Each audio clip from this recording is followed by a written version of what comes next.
Amazon, Flipkart, Meesho. So ఈ 3 ప్లాట్ఫామ్స్లో GST ఉంటే better. So Amazon, Flipkart అయితే ఖచ్చితంగా జిఎస్టీ ఉండాలి. ఉండకపోతే ఆడైతే అసలు అకౌంట్ యాక్సెప్ట్ చేయడు. సో దాని గురించి మనం మాట్లాడుకునేది లేదు.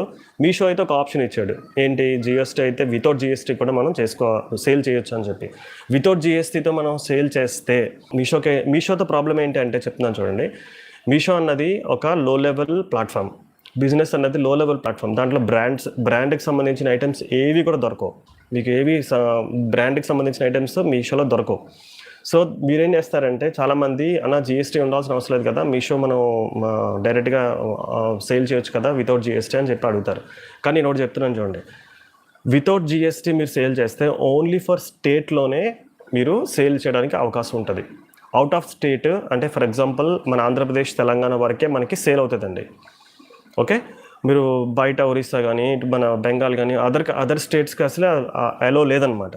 సో మీకు బిజినెస్ ఎంతవరకు చేయగలరు చెప్పండి, ఎంతవరకు చేయగలరు చెప్పండి. మన స్టేట్కి సంబంధించిన బిజినెస్ చేయడం వల్ల మనకు ప్రాఫిట్ ఏమి ఉండదు. జస్ట్ ఒక ఆప్షన్ ఇచ్చాడు అంతే తప్ప దాంట్లో బెనిఫిట్ అయితే లేదు నాకు తెలిసి. తీసుకుంటే డైరెక్ట్గా మీరు జిఎస్టీతోనే స్టార్ట్ చేయండి. వితౌట్ జిఎస్టీ అయితే మాత్రం ప్రిఫరబుల్ కాదు. ఓకే.